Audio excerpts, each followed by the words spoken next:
Inna yawmal fasli kana miqata yawma yunfahu fis-suri fatatuna afwaja wa futihatis samaa'u fakanat abwaba wa suyyiratil jibalu fakanat saraba inna jahannama kanat mirsada lit-taghina ma'aba labisina fiha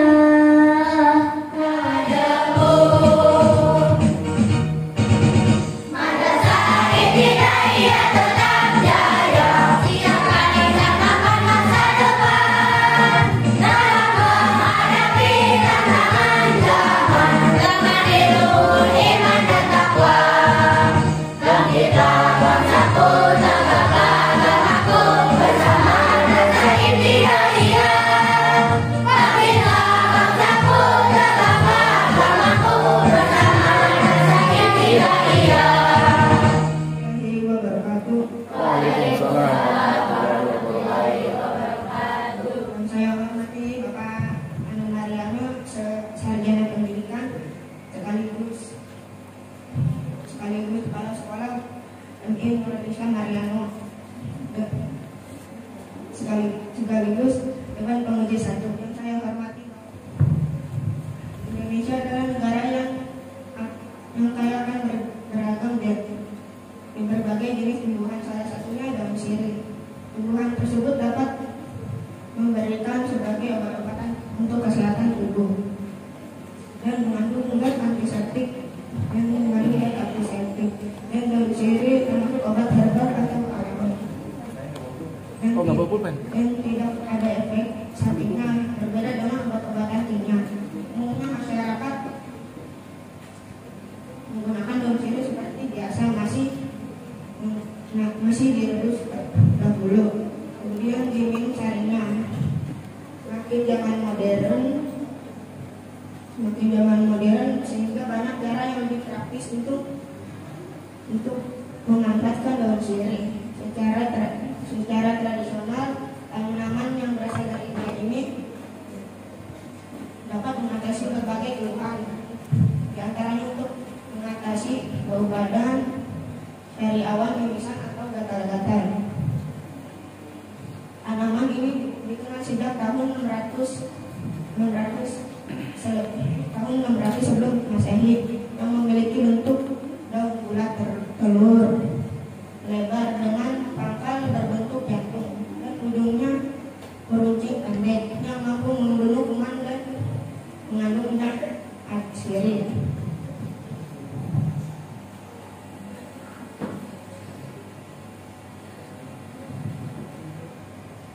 Rumusan masalah.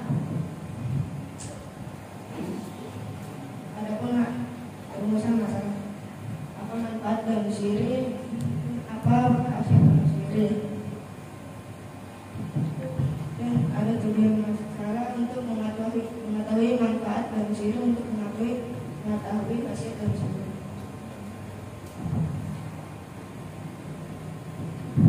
Daun sirih betel sejenis tumbuhan merambat daun dan buahnya dikunyah bersama gambir inang dan kapur. Pilih beberapa lembar daun sirih, lalu cuci daun sirih hingga bersih.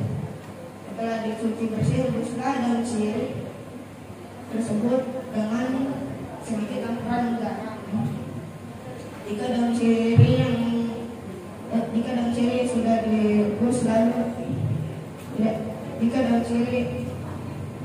direbus sudah mendidih, angkatlah dan tunggulah sampai daun sirih ini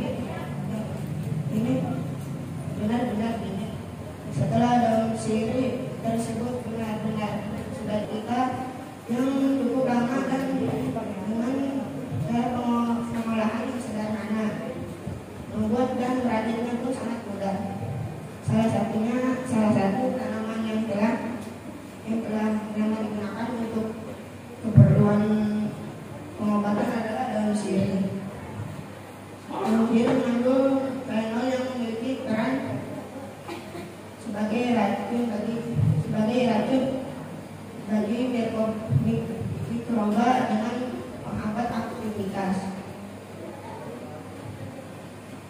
Enzimnya daun sirih dapat digunakan sebagai antibakteri karena mengandung 42% minyak sirih.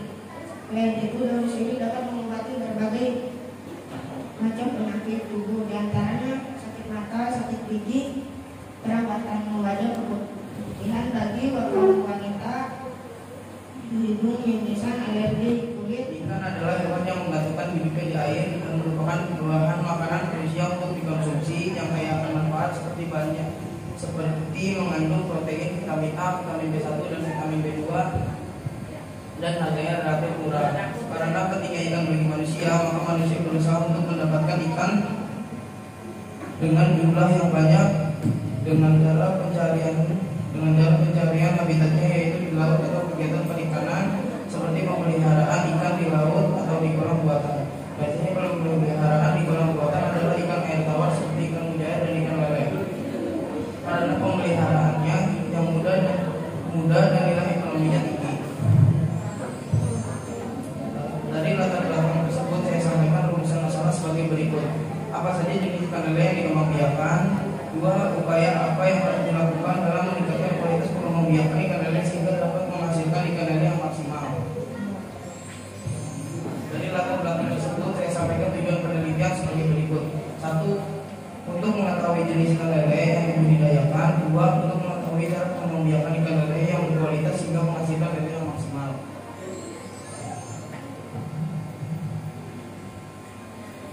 A. Jenis ikan lele. 1. Lele bumbo, ciri-cirinya kepalanya pipih dan besar, ukuran badannya tidak terlalu panjang, ukuran ekornya besar dan kumisnya panjang. 2. Lele sampiang, cirinya kepalanya tidak terlalu pipih dan tidak terlalu besar, warna punggungnya hitam hijauan, warna perutnya putih kekuningan, panjangnya 23-34 cm. 3. Lele piton, ciri-cirinya warna tubuhnya hitam, ukuran kepalanya besar dan tubuhnya besar tapi tidak terlalu panjang. Ukurannya cukup panjang, 2,5 sampai 3,5 cm. Saat digoreng lebih gurih daripada lele bumbo. B. Cara mengembangbiakan ikan lele yang berkualitas. 1. Menyiapkan kolam. Kita bisa dapat menyiapkan kolam tanah, kolam semen maupun kolam buatan menggunakan terpal plastik. Ukurannya harus cukup lebar dan dalam agar lele tidak mati karena kekurangan oksigen. Isi air tunggu beberapa hari, sekitar 3-7 hari sampai berlumut. Penggunaan lumut untuk menjaga air agar tidak cepat keruh. Setelah itu baru dimasukkan bibit lelenya. 2. Menyiapkan bibit unggul ikan lele. Kita bisa memilih bibit jenis bumbo, sapuriang, dan piton. Karena jenis ini perawatannya mudah dan tidak ribet cara pengembangbiakannya. 3. Waktu yang baik untuk menebar lele. Biasanya waktu pagi dan malam hari saat lele tenang dan stabil. Masukkan perlahan, jangan bersamaan agar tidak stres dan mati. Pemisahan 4. Pemisahan ukuran ikan lele. Cara ini sangat penting. Pemisahan lele yang besar dan yang kecil agar lele yang besar tidak menyakiti lele yang kecil. Biasanya dilakukan 20 hari di kolam.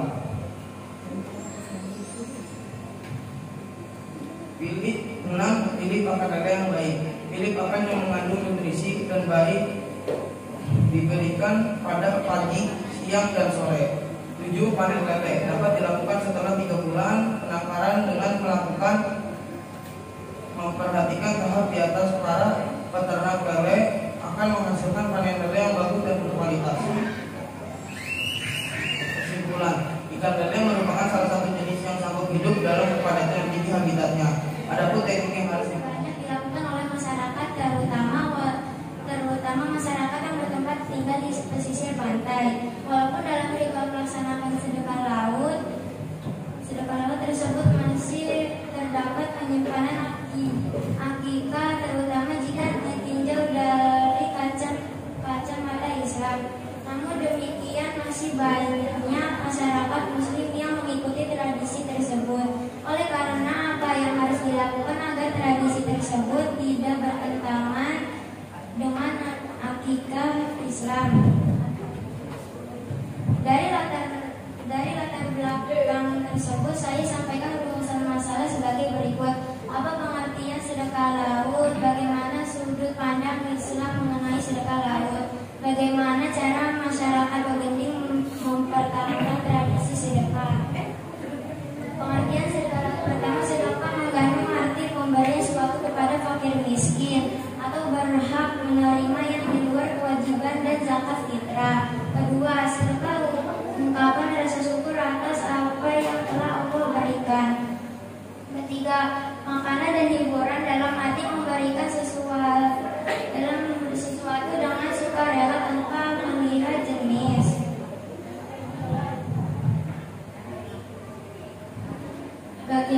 Bagaimana sudut pandang Islam mengenai sedekah laut?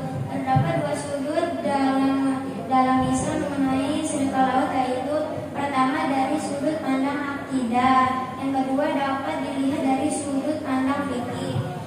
Pertama dari sudut pandang akidah, ritual memberikan sesajen dalam bentuk apapun bukanlah ajaran Islam, karena di dalam ada unsur kemusyrikan yang merupakan larangan terbesar dalam ajaran Islam. Dalam hal kemusyrikan, Allah Subhanahu wa Ta'ala telah menegaskan dalam Al-Quran surat Al-An'am ayat 162-163 yang berbunyi, Qul inna sholati wa nusuki wa mahyaya wa mamati lillahi rabbil alamin la syarika lahu wa bidzalika umirtu wa ana minal muslimin. Dan bukan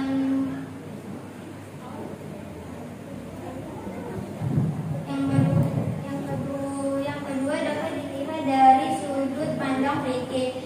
Sedekah laut dalam pandang fikih dapat dilihat dari seberapa sering mengucapkan upacara ini dilaksanakan, karena hal ini berkaitan dengan ilmu fikih.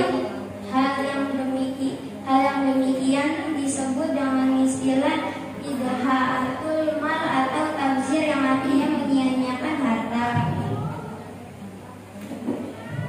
Bagaimana cara masyarakat Bagending mempertahankan tradisi sedekah laut? Ada beberapa tahapan yang dilakukan oleh masyarakat Bagending dalam proses ritual sedekah laut. Di antaranya adalah pertama, ritual melarung. Dalam ritual melarung, masyarakat desa mempersiapkan beberapa hal. Dari latar belakang tersebut, maka saya sampaikan bersama-sama sebagai berikut. Apa pengertian dari bersepeda? Apa saja manfaat bersepeda bagi kesehatan? Apa dampak negatif dari olahraga bersepeda? Dari rumusan tersebut, maka saya sampaikan dari penulisan saya ini sebagai berikut. Mengetahui pengertian sepeda, mengetahui sejarah terjadinya olahraga bersepeda, mengetahui manfaat bagi bersepeda bagi kesehatan, mengetahui dampak negatif dari bersepeda.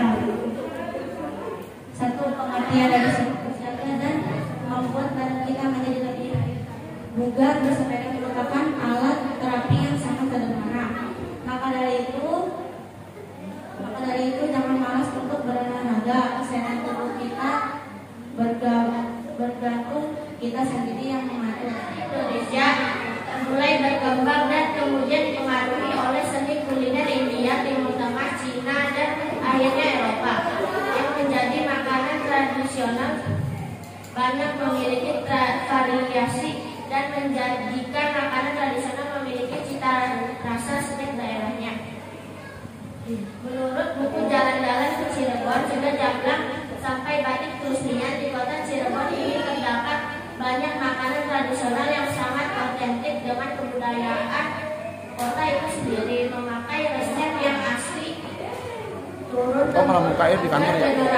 Kalau muka air di kantor dan gaya penyajiannya yang masih tetap dijaga dari zaman dahulu dengan metode yang sama. Makanan juga digolongkan atas makanan jajanan dan makanan rumah. Makanan rumah merupakan makanan yang biasanya dikonsumsi di rumah-rumahan. Adapun makanan jajanan diperoleh dengan berjajan. Kembali ke konteks makanan Cirebon. Sesuai dengan kondisi geografis dan latar belakang sejarah budayanya, terciptalah kemudian sejumlah makanan khas Cirebon. Jenis-jenis makanan tradisional sesuai dengan geografis dan latar belakang sejarah budayanya. Ada nasi bogana,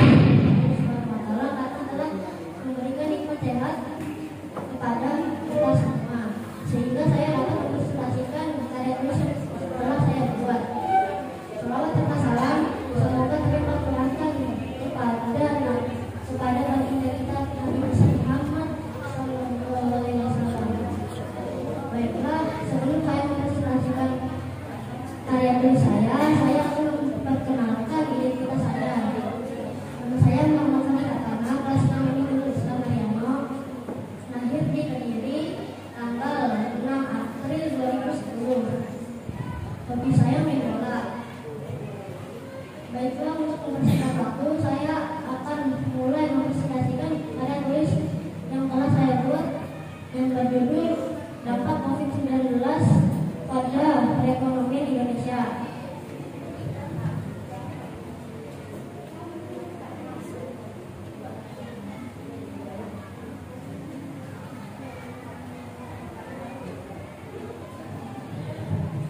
Pengertian pandemi COVID-19. Pandemi COVID-19 adalah peristiwa menyebarnya penyakit coronavirus 2019 di seluruh dunia, semua negara. Penyakit ini disebabkan oleh coronavirus jenis baru yang disebut SARS-CoV-2.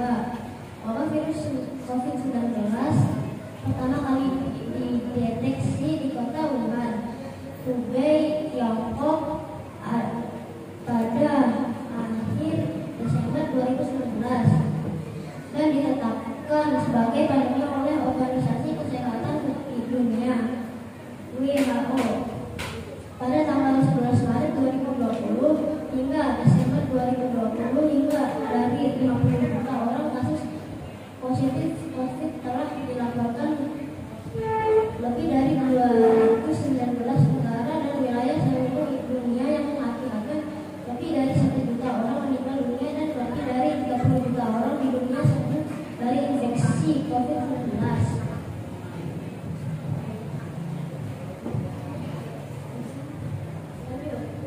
Virus SARS-CoV-2 diduga menyebar di antara orang-orang melalui percikan pernapasan atau droplet yang dihasilkan selama batuk.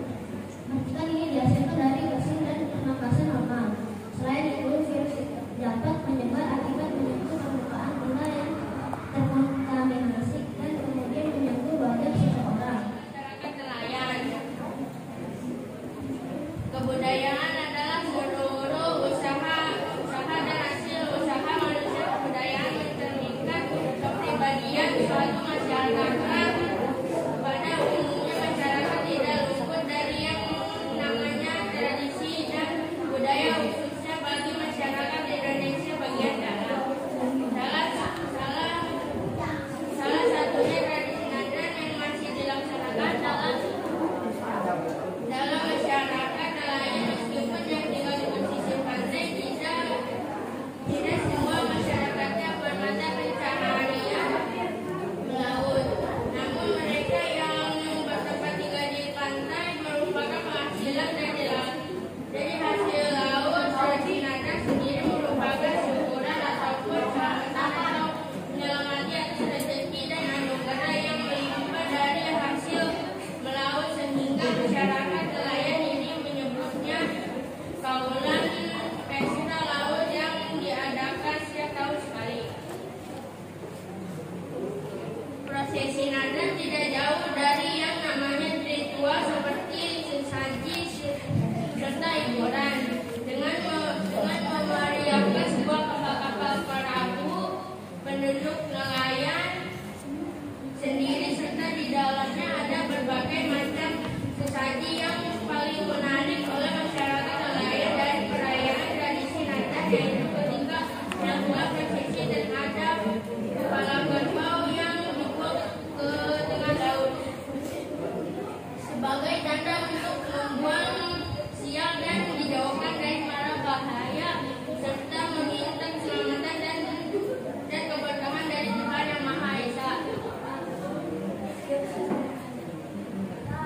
Apa yang dimaksud dengan tradisi nadan? Apa makna dari tradisi upacara nadan? Bagaimana upaya dalam mempertahankan tradisi nadan laut di dalam masyarakat nelayan?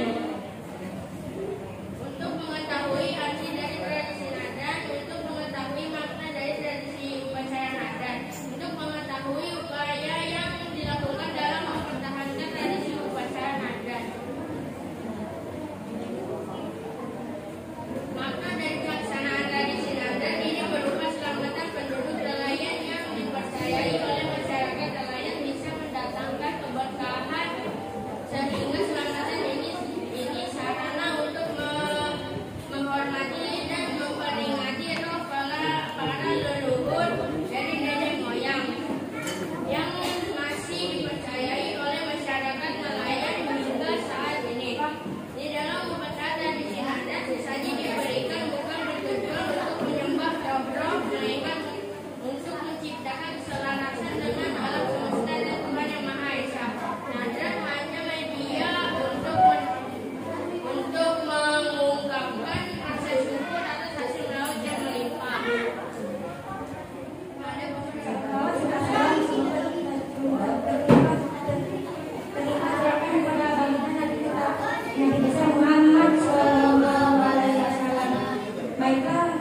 Dengan Indonesia Mariana. Saya lahir di Karawang pada tanggal 20 Mei 2010. Hobi saya bermain sepeda. Baiklah, untuk mempersingkat waktu, saya akan memulai karya saya yang berjudul dampak sampah plastik bagi lingkungan dari sampah plastik. Apa saja dampak yang diberikan oleh sampah plastik? Bagaimana upaya penanggulangan sampah plastik? Untuk mengetahui pengertian sampah plastik, untuk mengetahui jenis-jenis sampah plastik, untuk mengetahui dampak yang diberikan oleh sampah plastik, untuk mengetahui upaya penanggulangan sampah plastik. Sampah merupakan material sisa yang tidak diinginkan setelah berakhirnya suatu proses. Dalam proses alam sebenarnya tidak ada konsep sampah. Yang ada hanya produk-produk yang dihasilkan setelah dan selama proses alam tersebut berlangsung.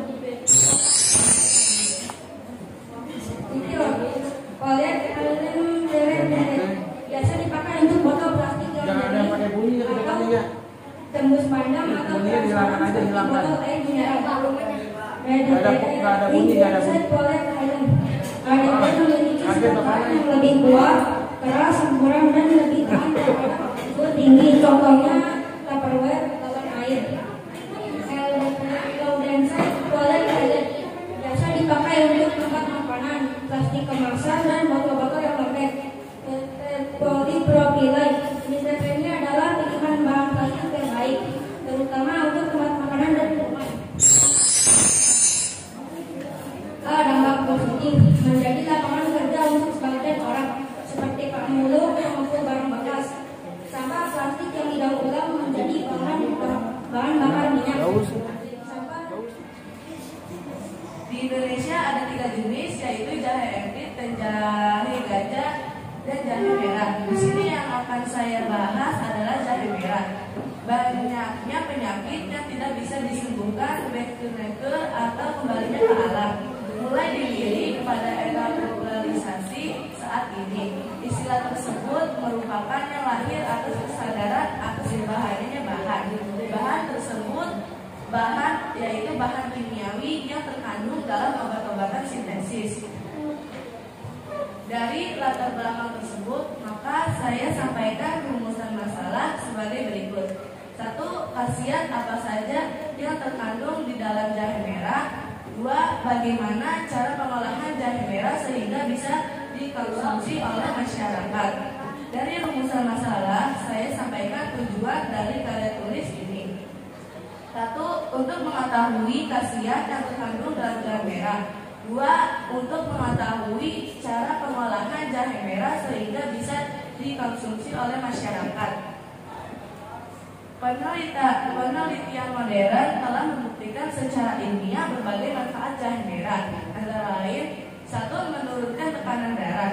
Hal ini karena jahe merangsang melepas hormon adrenalin dan mempelebar pembuluh darah.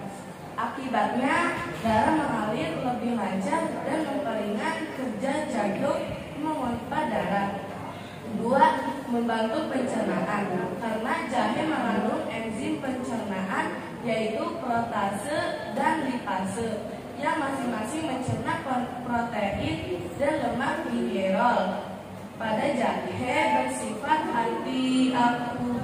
antioksidan yaitu mencegah penggumpalan darah, jadi mencegah tersebarnya pembuluh darah. Penyebab utama stroke dan serangan jantung. Gliserol juga diduga membantu menurunkan kadar kolesterol. 3. Mencegah mual karena jahe mampu memblok serotonin, yaitu senyawa kimia yang dapat menyebabkan perut berkontraksi sehingga timbul rasa mual, termasuk mual yang diakibatkan mabuk perjalanan. 4. Membuat lambung menjadi nyaman, meringankan kram perut dan membantu mengeluarkan angin. 5. Jahe juga mengandung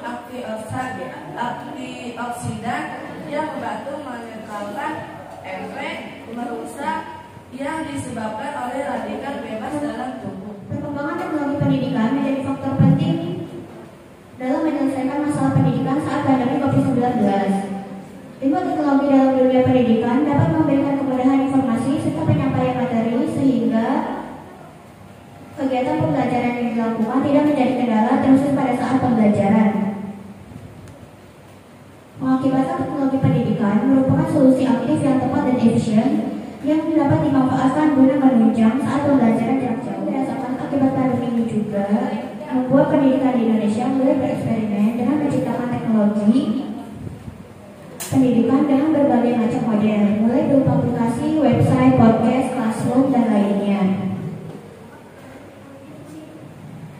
Demi menciptakan keadaan efisien, melakukan pembelajaran dari jarak jauh atau dari rumah tanpa datang ke sekolah. Pembelajaran jarak jauh merupakan pembelajaran yang dilakukan secara online dan membutuhkan jaringan internet yang membutuhkan akses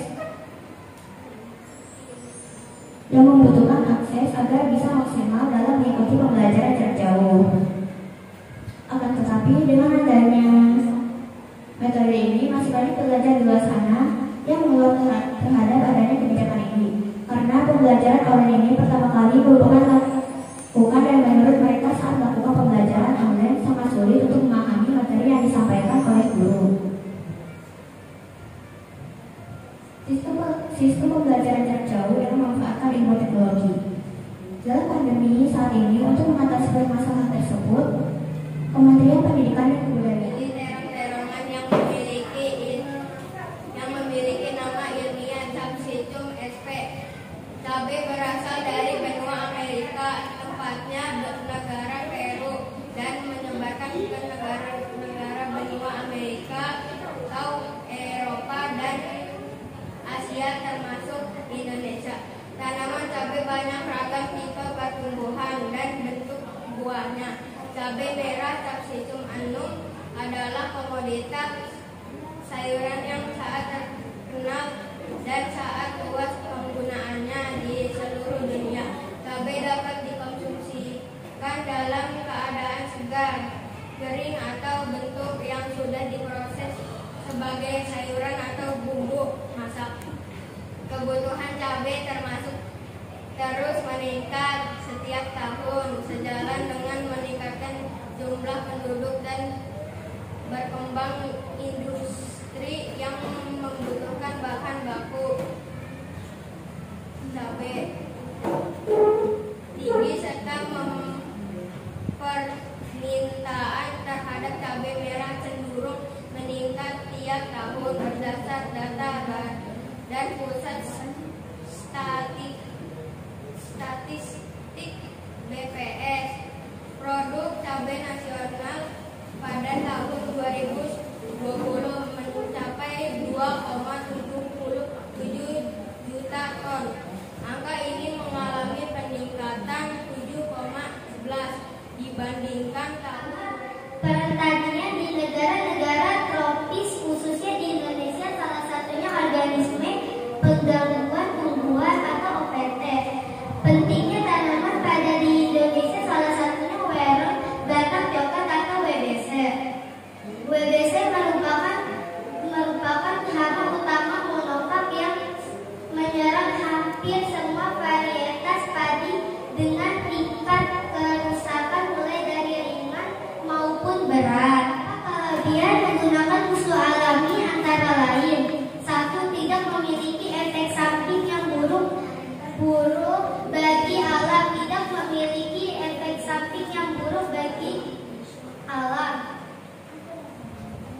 Tidak ada kata resistensi hama. 3. Pengendalian dapat berjalan dengan sendirinya.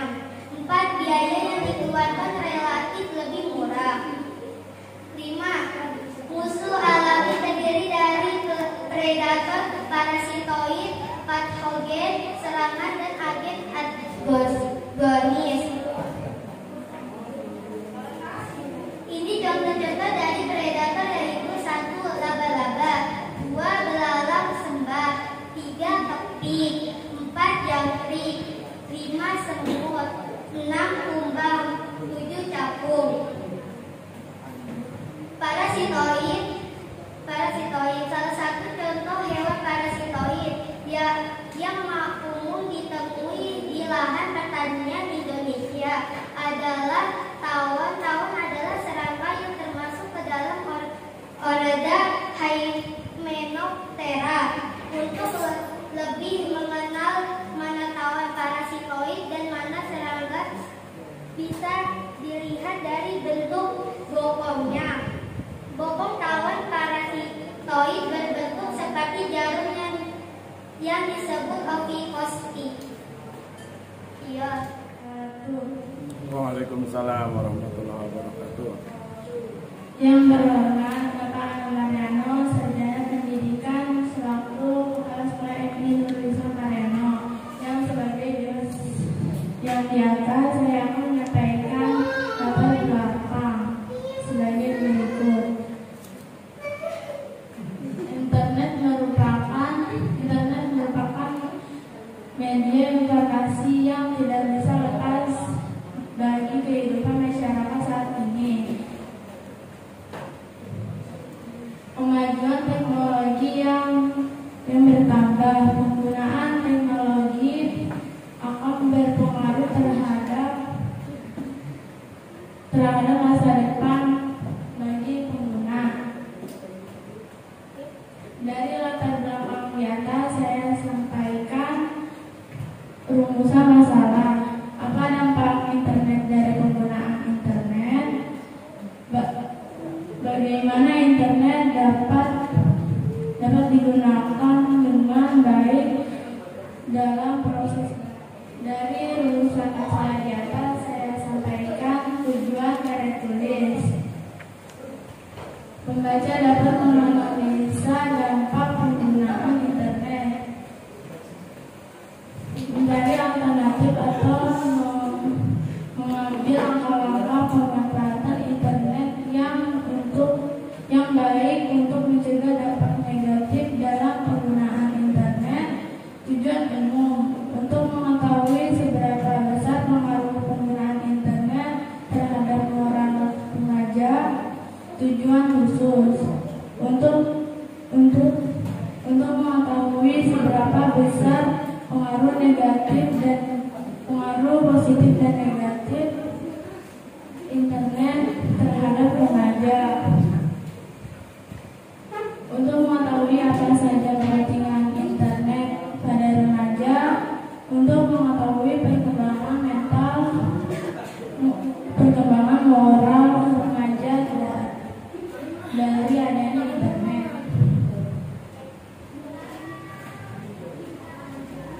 Pembahasan untuk perkembangan internet.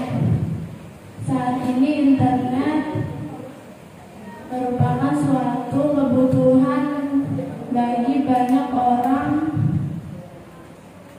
untuk mencari akses atau menemukan informasi. Wajib mempertahankan dari pengaruh budaya barat atau asing seperti tarian hip hop dan masih banyak lainnya. Sebagai generasi muda, kita seharusnya belajar dari tarian tradisional supaya bisa bertahan di era. Dari rumusan masalah tersebut, akhirnya saya sampaikan tujuan dari karya tulis ini, yaitu 1. Untuk mengetahui definisi dari topeng, 2. Untuk mengetahui sejarah terbentuknya tari topeng, 3. Untuk mengetahui busana yang digunakan oleh penari topeng, 4. Untuk mengetahui gerakan tari topeng, 5. Untuk mengetahui cara melestarikan tari topeng di era modern 4.0. Tari topeng Cirebon adalah salah satu tarian di tata Baranjangan. Kesenian ini merupakan kesenian asli dari daerah Cirebon, Indramayu, dan sekitarnya. Disebut tari topeng karena penarinya menggunakan topeng di saat menari. Menurut seniman asal Cirebon, Marsita, kata topeng berasal dari kata tawon, yang berarti tertutup. Sedangkan menurut pendapat umum, istilah kata topeng mengandung pengertian penutup luka atau kedok. Ini tari topeng Cirebon mempunyai arti simbolik dan penuh pesan-pesan terselubung baik dari jumlah kedok, warna kedok, jumlah gamelan, pengiring, dan sebagainya. Hal tersebut merupakan upaya para wali dalam menyebarkan agama Islam dengan tari topeng. Setelah media dakwah kurang mendapat respon masyarakat.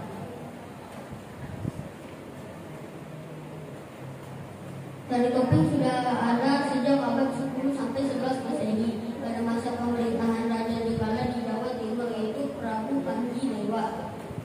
Tari topeng masuk ke Cirebon melalui seniman jalanan dan mengalami perubahan sesuai kebudayaan setempat. Pada masa kerajaan Majapahit, di mana Cirebon sebagai pusat penyebaran agama Islam, Sunan Gunung Jati bekerja sama dengan Sunan Kalijaga menggunakan tari topeng untuk menyebarkan agama Islam di lingkungan keraton dan memilih pengobatan secara komplementer karena beberapa alasan, diantaranya dapat menekan biaya, terjangkau, tidak menggunakan bahan kimia, dan tentunya anjuran dari Rasulullah SAW, yaitu gerakan terapi bekam.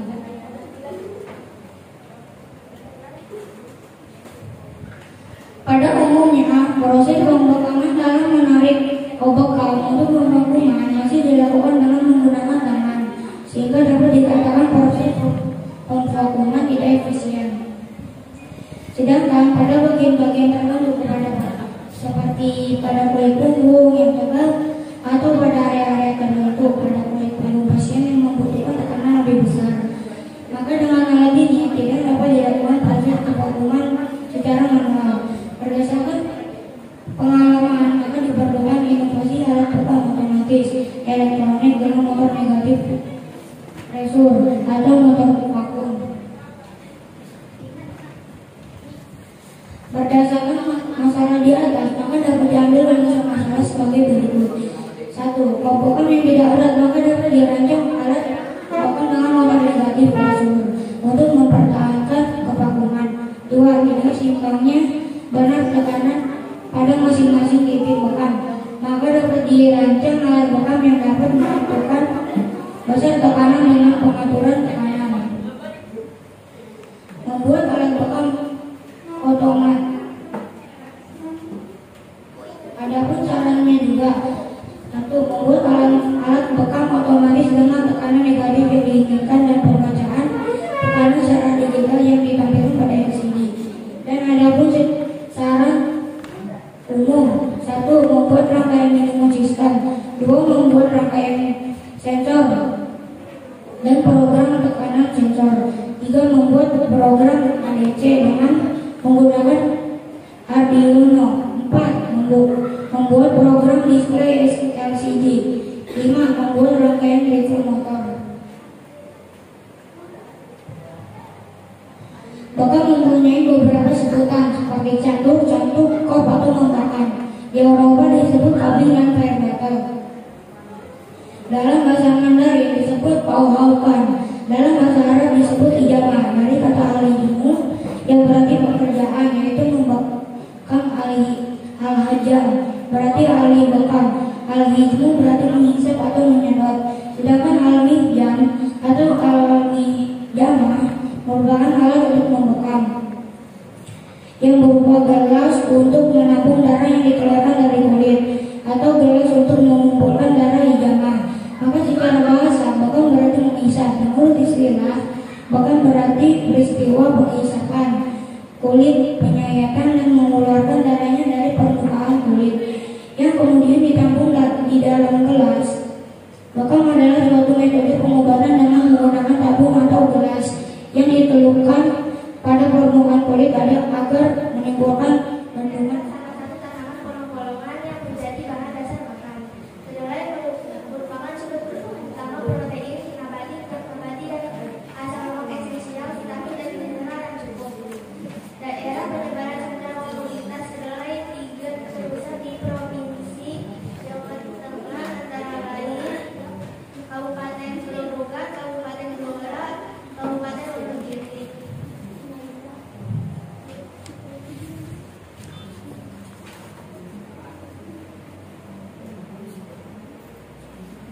Rumusan masalah dari latar belakang yaitu berapa besar pendapatan usaha tani kedelai di daerah penelitian.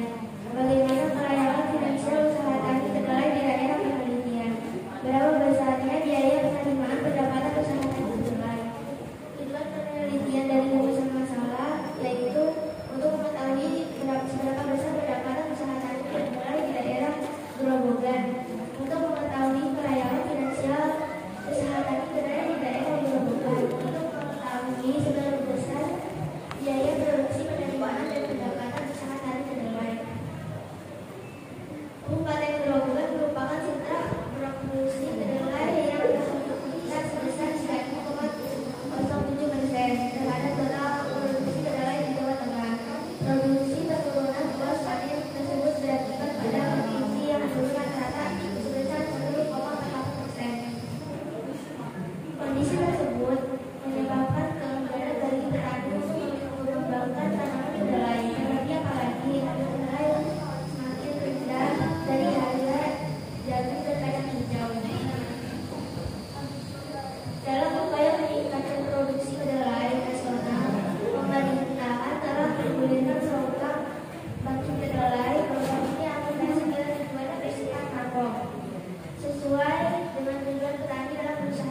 seseorang untuk menjalankan aktivitasnya secara sosial, mental maupun fisik.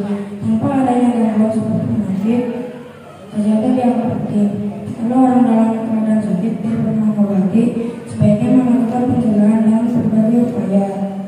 Upaya menjaga kesehatan: 1. Beristirahat cukup, 2. Berolahraga, 3. Minum air putih, 4. Makan makanan sesuai kebutuhan gizi, 5. Mengonsumsi suplemen, obat herbal atau jamu. Untuk menjaga kesehatan dan kebugaran tubuh, kita bisa mengonsumsi obat herbal. Obat herbal adalah obat yang berasal dari tumbuhan yang diyakini berhasil menyembuhkan penyakit dan bermanfaat bagi kesehatan. Indonesia memiliki kekayaan hayati yang berlimpah, sehingga tidak sulit menemukan tanaman berhasil yang dapat dijadikan sebagai obat herbal seperti jahe, daun kelor, tanaman lembuyan, kapulaga, kunyit. Tanaman lembuyan adalah tanaman berkhasiat yang sering diolah menjadi obat herbal. Lembuyan memiliki 3 jenis. Dilihat dari aroma, rasa, dan ukuran.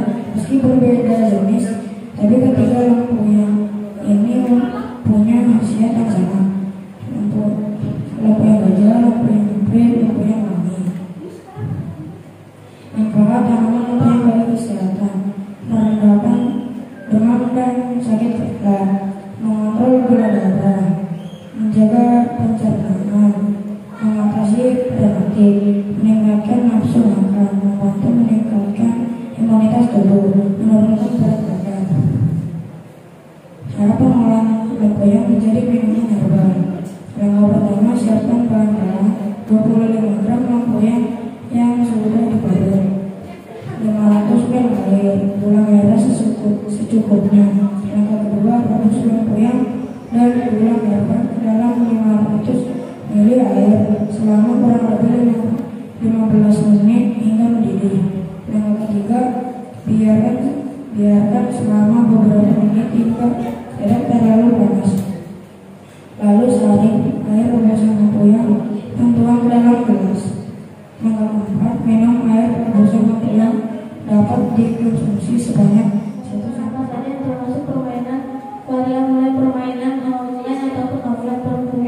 Membuat permainan tradisional terdahulu yang pernah kita lakukan seakan menghilang, tidak pernah terlihat lagi di lingkungan masyarakat dengan alasan yang beragam, dari mulai cuaca panas, kelalaian di luar, dan lain sebagainya, sehingga permainan tradisional sudah tidak diminati lagi. Padahal permainan tradisional memiliki dampak positif bagi anak-anak. Pengertian permainan tradisional: permainan tradisional merupakan simbol dari pengetahuan yang turun-temurun dan mempunyai bermacam-macam fungsi atau pesan di baliknya, di mana ada prinsip permainan anak tetap merupakan permainan anak. Oleh karena itu, bahwa permainan tradisional di sini adalah permainan anak-anak, dari permainan sederhana yang sesuai dengan konsep budaya dalam kehidupan masyarakat. Macam-macam permainan tradisional ada bengkel, gelasnya atau benteng sodor, congklak, petak umpet, gangsing, kelereng, yang dicapai dalam kasus ini yaitu untuk mendeskripsikan implementasi metode pembiasaan dalam pengenalan permainan tradisional pada anak, untuk membentuk karakteristik pada anak di usia dini dengan mengenalkan dolanan tradisional, dengan masukan yang objektif dalam pendidikan anak di usia dini.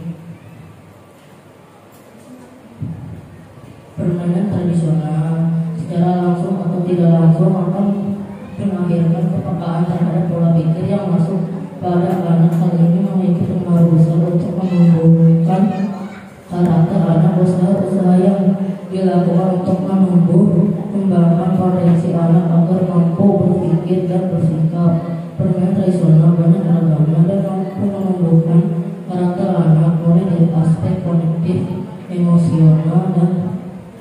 motorik. Model-model permainan tradisional yang mampu menumbuhkan karakter anak sangat beragam, namun yang akan dibahas tiga permainan yaitu satu, gobak sodor. Gobak sodor adalah sejenis permainan daerah dari Indonesia. Cara melakukan permainan ini yaitu dengan membuat garis-garis penjagaan dan menghapus seperti lapangan bulu tangkis. Dua, belikan atau peta obat. Belikan atau lebih dikenal dengan sebutan peta obat merupakan salah satu permainan yang sangat digemari anak-anak. Permainan ini diikuti banyak orang yang minim 3 orang pemain, satu sebagai penjaga dan yang lain bersembunyi, dan yang menjaga biasanya di pohon atau tembok dan tutup mata serta berhitung lalu mencari yang bersembunyi. Untuk yang dapat menentukan yang menjaga biasanya dengan mempipa atau ciprik, dan biasanya anak yang bersembunyi diberi waktu lalu si penjaga mencari anak yang bersembunyi. Kalau yang kebiasaannya menunjuk nama anak yang mengucapkan dor sambil melempar tiang atau tembok yang dijaganya. Yang sebaliknya, anak yang tidak berhasil ditemukan dan berhasil, maka anak yang tersebut dengan mengucapkan jempol sambil Temulawak merupakan bahan baku obat tradisional yang banyak dibudidayakan oleh masyarakat. Pimpang temulawak digunakan dalam perbuatan obat dan dalam perbuatan jamu sejarah tradisional di Indonesia, karena temulawak dipercaya sangat mempunyai manfaat yang sangat besar. Seiring perkembangan zaman, Itu dia kesana. Nggak kelihatan loh tulisan. seiring perkembangan zaman, khasiat pimpang temulawak temulawak sebagai salah satu obat alternatif, dan sejak lama masyarakat telah mengenali dan menggunakan obat-obatan alamiah yang berasal dari tumbuh-tumbuhan, hewan, mencegah penyakit kanker, mampu mengeluarkan racun dalam tubuh. Singaan muncul pada tahun saat kaum penjajahan menguasai Subang, yakni pada masa pemerintahan Belanda maupun Inggris pada tahun 1812. Kabupaten Subang pada saat itu dikenal dengan dua lambang penguasa, yaitu mahkota dan singa sebagai lambang Belanda dan 3 singa sebagai lambang Inggris. Secara administrasi daerah Subang terbagi dalam 2 bagian, yakni secara politis dikuasai Belanda, secara ekonomi oleh Inggris. Masyarakat Subang saat itu mendapatkan tekanan secara politis dan ekonomi dari pihak Inggris maupun Belanda. Namun masyarakat Subang tidak tinggal diam. Mereka semampu mereka. Ketika perlawanan fisik tidak memungkinkan, masyarakat Subang melakukan perlawanan dalam bentuk kebudayaan yang diwujudkan dalam kesenian. Bentuk kesenian tersebut mengandung silih, yakni pembicaraan yang tidak langsung pada maksud dan tujuan, sindir, ironi atau sesuatu yang bertentangan dengan kenyataan, silopak, kiasan atau melambangkan, sasmita, contoh cerita yang mengandung arti atau makna. Dengan demikian, masyarakat Subang dapat mengekspresikan perasaan mereka secara terselubung. Mereka sindiran. Pada saat itu salah satu bentuk kesenian yang kemudian dikenal dengan sisingaan. Kesenian adalah kebudayaan daerah, merupakan harta kekayaan warisan bangsa yang patut dibanggakan. Atas dasar itulah kita sebagai masyarakat wajib mempertahankan dan melestarikan kesenian dan kebudayaan lokal maupun nasional, dan mengenal kesenian dan kebudayaan kita sendiri. Maka kita akan merasa memiliki dan mencintai kesenian dan kebudayaan bangsa. Secara filosofis, sisingaan menggambarkan penderitaan masyarakat Subang oleh penguasa Inggris dan Belanda. Dengan gambaran 4 orang pengusung, sisingaan melambangkan masyarakat pribumi atau tertindas sepasang boneka, singa melambangkan kedua penjajah yakni Belanda dalam imajinasi orang Subang sehingga bisa ditaklukkan oleh seorang anak kecil yang bisa menungganginya. Dengan harapan kelak pemuda-pemudi akan mengalahkan penguasa dengan digambarkan anak kecil yang menunggangi singa tersebut. Arak-arakan sisingaan sudah menjadi tradisi di masyarakat Subang sejak lama. Di setiap melakukan hajat, pernikahan maupun khitan, pengganti sunat menaiki sisingaan yang mana yang akan ditunggangi. Kemudian secara arak dimulai dengan diiringi musik biasanya disebut pajangan, akan melakukan joget bareng di depan sound sistem yang diarah untuk memeriahkan acara arakan. Beraneka ragam keunikan ketika narik seperti adanya orang-orang yang bertopeng lucu, orang berkaki panjang, bahkan dalam acara penutupan disajikan acara Baginda besar Nabi Muhammad SAW. Setelah itu sebelum saya mempresentasikan karya tulis saya, terlebih dahulu saya akan memperkenalkan ini petarung atau pelakat. Dari judul karya tulis tersebut, maka saya sampaikan latar belakang sebagai berikut. Kunyit merupakan tanaman yang memiliki berbagai macam khasiat. Tanaman kunyit banyak ditemukan di pekarangan atau kebun. Karena kunyit merupakan tanaman obat toga. Kunyit mengandung vitamin dan nutrisi yang baik untuk kesehatan tubuh. Dari itu sama-sama saya sampaikan bagaimana cara memanfaatkan kunyit sebagai obat herbal. Langkah apa saja yang harus ditempuh agar kunyit bisa dipercaya bisa menjadi obat herbal untuk beberapa penyakit kronis. Dari rumusan masalah tersebut, maka saya sampaikan tujuan dari karya tulis saya sebagai berikut. Yang pertama, mengetahui manfaat kunyit. Yang kedua, memberitahu banyak orang tentang manfaat kunyit sebagai obat herbal untuk beberapa penyakit kronis. Untuk merupakan salah satu jenis tanaman obat yang memiliki manfaat dan mudah ditemukan di Indonesia. Berikut daftar kandungan nutrisi dari kunyit yang baik untuk tubuh. Efek negatif dari kunyit apabila dikonsumsi secara berlebihan. Yang pertama, memicu sakit kepala. Yang kedua, memicu mual dan muntah. Yang ketiga, reaksi alergi. Yang keempat, menimbulkan hipoglikemia. Yang kelima, kurang zat besi. Yang keenam, membentuk batu ginjal. Yang ketujuh, menyebabkan kanker. Yang kedelapan, menyebabkan keguguran. Yang kesembilan, menyebabkan anemia pada anak. Dari bahasa tersebut, maka saya simpulkan sebagai berikut. Kunyit merupakan tanaman herbal yang memiliki banyak khasiat dan mudah ditemukan di Indonesia. Kegunaan kunyit sangat banyak di antaranya. Yang pertama, meningkatkan imunitas tubuh. Yang kedua, meningkatkan nafsu makan untuk anak. Yang ketiga, menjadi masker kecantikan untuk wajah. Yang keempat, sebagai bumbu untuk masak daging dan ikan. Yang kelima, sebagai pewarna makanan. Kunyit juga memiliki efek samping bila dikonsumsi secara berlebihan, bisa memicu mual dan diare. Saran-saran berdasarkan hasil penelitian yang telah dilakukan, maka saran yang dapat diberikan antara lain. Yang pertama, perlu dilakukan pengujian lebih lanjut secara klinis. Yang kedua, dilakukan uji coba atau khasiat kunyit terhadap binatang peliharaan seperti kucing. Sampah yang berserakan di jalan dan dibuat.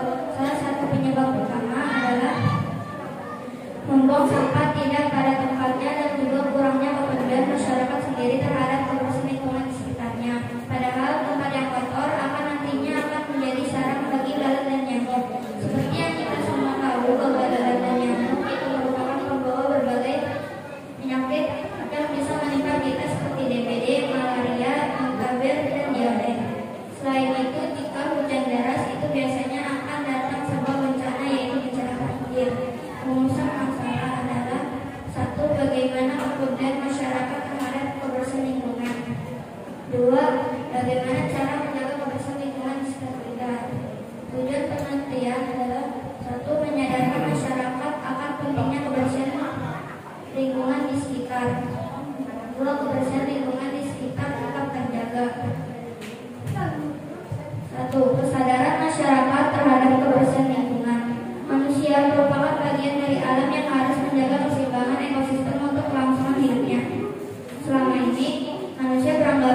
bukan bagian dari alam sehingga bebas memanfaatkan segala sesuatu yang ada di alam. Eksploitasi yang besar tanpa memikirkan efek jangka panjang mengakibatkan rusaknya lingkungan. Kerusakan pada lingkungan hidup terjadi karena dua faktor, yakni faktor alami dan faktor buatan. Faktor alami adalah bencana alam dan cuaca yang tidak menentu menjadi penyebab terjadinya kerusakan lingkungan seperti banjir, tanah longsor, tsunami, angin puting, angin tornado, gunung meletus ataupun gempa bumi. Selain berbahaya bagi keselamatan manusia maupun makhluk lainnya, bencana ini akan membuat rusaknya lingkungan. 2. Faktor buatan. Kerusakan lingkungan dikarenakan ulah tangan manusia akan berupa adanya penebangan secara liar yang menyebabkan banjir ataupun tanah longsor, pembuangan sampah di sembarang tempat, terlebih akan terjadi aliran lumpur. Maka saya sampaikan latar belakang sebagai berikut. Tari Jaipong diciptakan oleh seorang seniman asal Jawa Barat yang bernama Dukun Gumira. Tari ini mengedepankan gerakan yang aktif dan membutuhkan keahlian khusus. Keberadaan kesenian Tari Jaipong telah menghidupkan kembali seni adat dan gamelan. Belakangan ini, perkembangan Tari Jaipong saat ini mengalami penurunan dikarenakan anak remaja bahkan dewasa terlihat lebih senang belajar tarian modern kekinian seperti hip-hop. Budaya populer memang sangat mempengaruhi perkembangan kesenian tradisional sehingga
dari Sabang sampai Papua. Dari suku-suku yang ada maka terciptalah kesenian, budaya, dan bahasa yang bermacam-macam. Kesenian budaya lokal atau kesenian tradisional adalah kesenian rakyat yang merupakan refleksi dari cara hidup masyarakat. Kesenian tradisional biasanya bersumber pada mitos, sejarah atau cerita rakyat yang memiliki nilai-nilai yang bersifat sakral dan diwariskan secara turun-temurun. Salah satu contoh kesenian tradisional bangsa Indonesia yaitu kesenian Janger. Janger adalah sebuah kesenian pertunjukan dan disajikan kurang lebih selama 7 jam secara terus-menerus. Kesenian tradisional Janger adalah kesenian turun-temurun dari nenek moyang. Kesenian Janger bergenre dramatari memiliki bentuk yang sangat unik karena kolaborasi pertunjukan Jawa dan Bali secara utuh. Seiring berjalannya waktu, sebagian remaja lebih memilih kesenian yang lebih modern seperti tari dari luar negeri atau jazz. Para remaja menganggap kesenian tradisional Janger merupakan kesenian kuno dan ketinggalan zaman.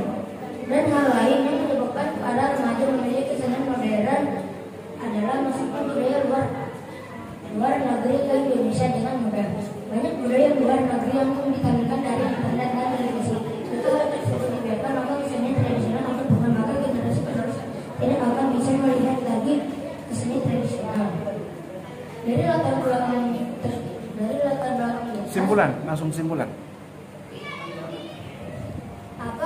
Apa yang menyebabkan ketertarikan remaja terhadap kesenian Janger menurun? Kesimpulan, langsung kesimpulan. Mengetahui penyebab menurunnya ketertarikan remaja terhadap kesenian Janger.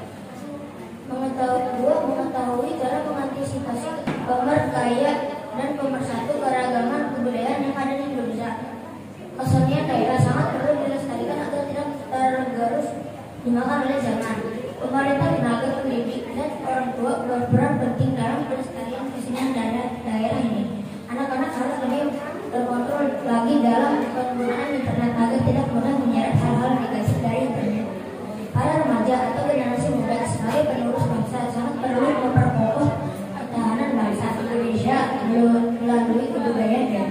mempromosikan kebudayaan Batak yang dimiliki Indonesia melalui media cetak maupun elektronik ke berbagai wilayah yang ada di Indonesia maupun ke berbagai negara luar. Mana? Sholat dulu. Oh, udah. Intinya sangat diharapkan untuk ikut dan berperan serta membantu pemerintah untuk memperkokoh tahanan bangsa. Bagi para pendidik sangat penting untuk mengenalkan dan mengajarkan kepada anak didiknya apa itu kesenian daerah. Tentunya dengan cara yang menarik. Masalah. Adapun permasalahan yang akan dibahas pada penelitian ini adalah sebagai berikut. 1.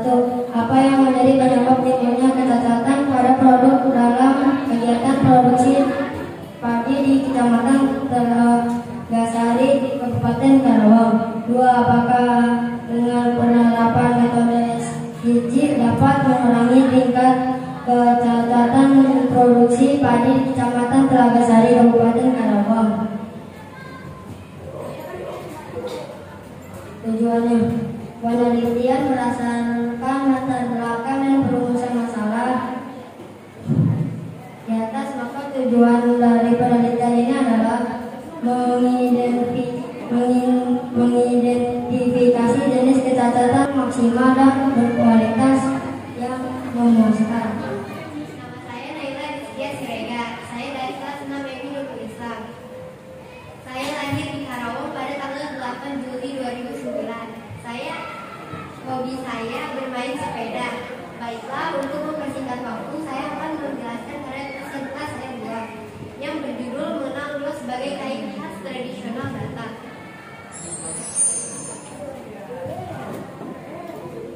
Di daerah Sumatera Utara terdapat beberapa suku. Salah satunya adalah suku Batak yang dalam kehidupan sosialnya tidak akan terlepas dari suatu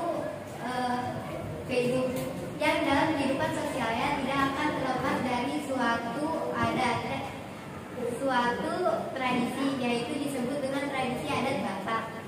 Di dalam pelaksanaan adat ini terdapat beberapa simbol, salah satunya ulos.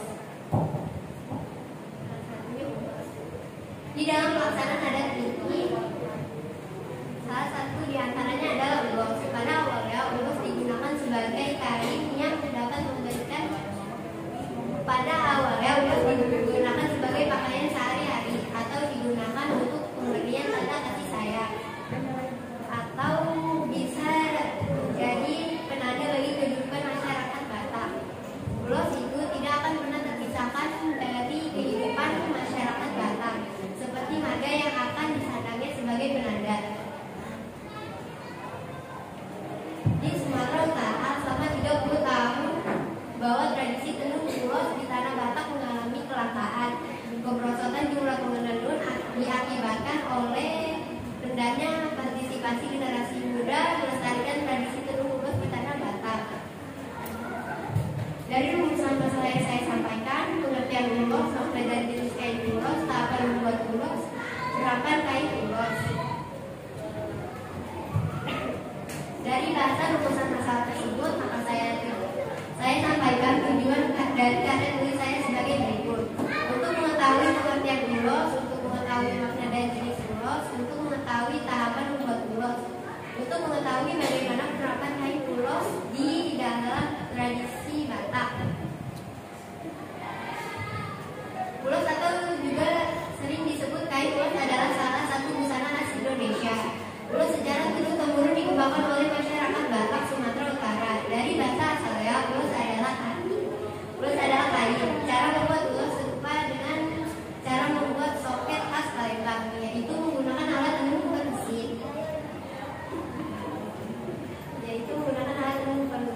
Secara turun-temurun, ulos dikembangkan oleh masyarakat Batak, di mana mulanya dikenakan dalam bentuk selendang atau sarung dengan warna yang khas, merah, hitam, dan putih, dan dihiasi oleh ragam tenunan benang emas atau perak. Sebagai bahan kesukaan masyarakat Batak, ulos bagi nenek moyang masyarakat Batak menjadi 3 sumber, yaitu coba simpulan, Neng. Iya.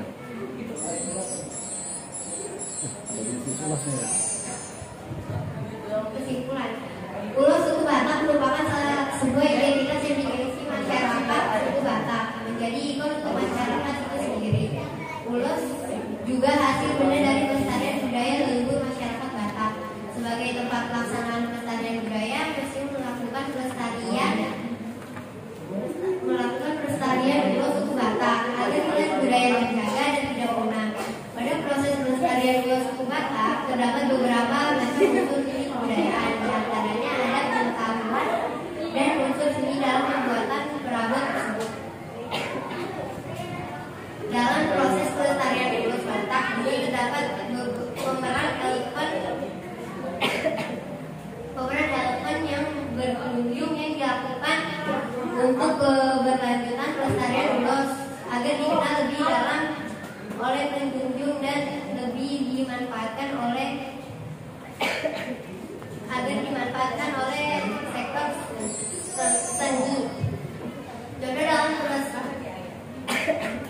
dalam pelestarian ulos suku Batak terbagi beberapa macam pengetahuan, diantaranya yaitu yang pertama pengetahuan mengenai sejarah ulos, kedua makna ulos suku Batak, tiga pengetahuan mengenai jenis ulos suku Batak, keempat pengetahuan mengenai ulos suku Batak, kelima pengetahuan mengenai perawatan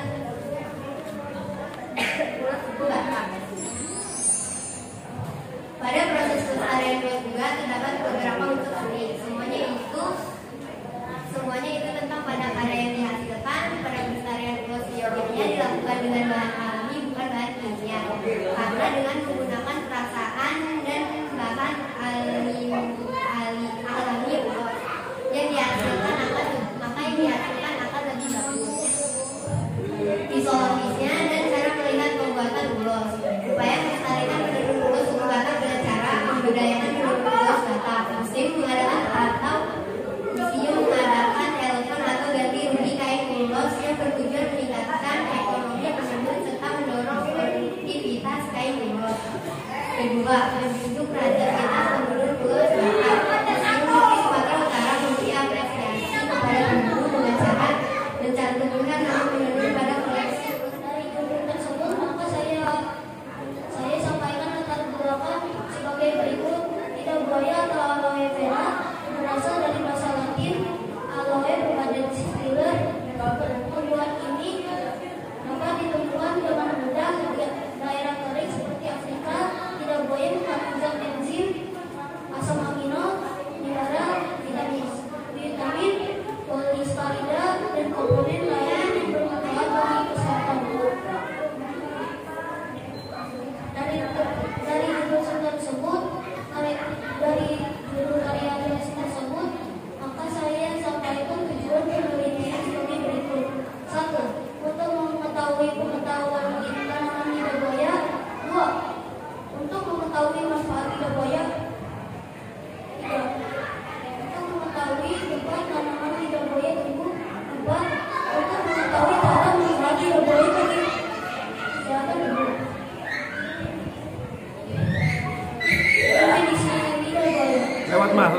Lewat terus. Ya.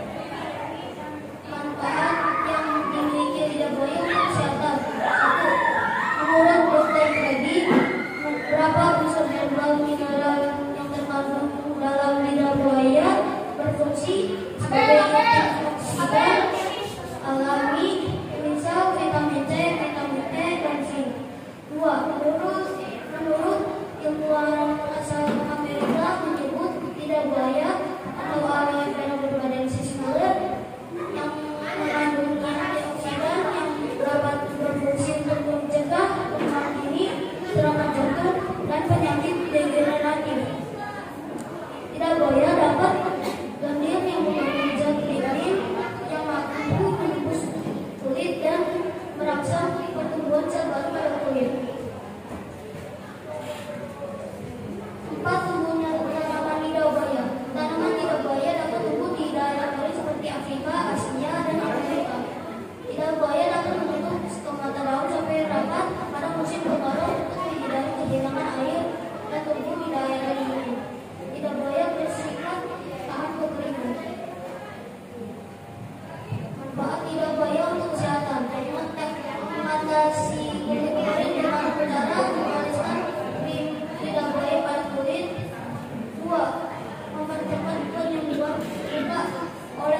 Kesimpulan, Mas.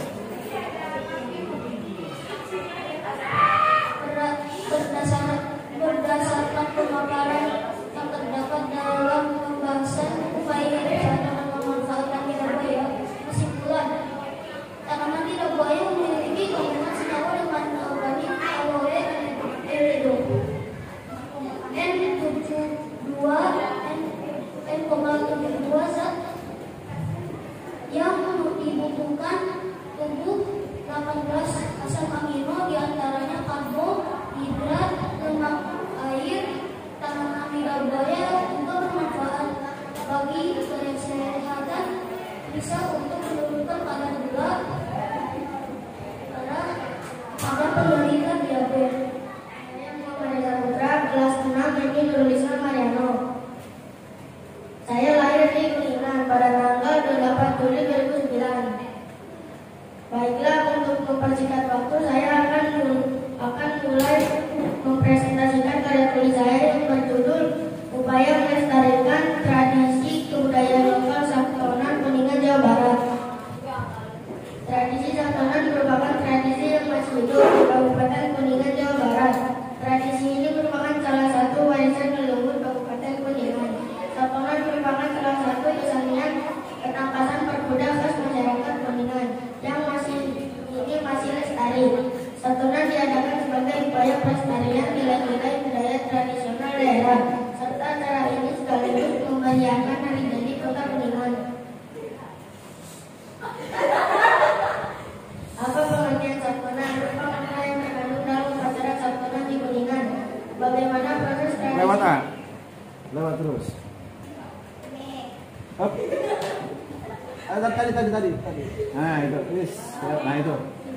Tradisi upacara Sabtonan terdapat 5 prosesi yang dilaksanakan, yaitu prosesi babari, sebuah prosesi syukuran masyarakat desa sekaligus untuk memohon perlindungan kepada Allah Subhanahu wa Ta'ala agar terhindar dari berbagai permasalahan dan bencana. Prosesi penjemputan raja, penjemputan pembina upacara atau bupati. Prosesi laporan penghubung kademangan, laporan kepala desa atau menyerahkan hasil uji kepada bupati sebagai persembahan. Prosesi sembaraga, sidang atau rapat di hari Sabtu. Prosesi panahan dan perlombakan, menunggangi kuda sambil melempar tombak ke arah lubang ember yang tergantung di atas tiang. Tradisi Sabtonan adalah tradisi kesenian ketangkasan berkuda khas masyarakat Kabupaten Kuningan, Jawa Barat. Lomba ketangkasan berkuda ini merupakan tradisi rutin yang digelar setahun sekali dalam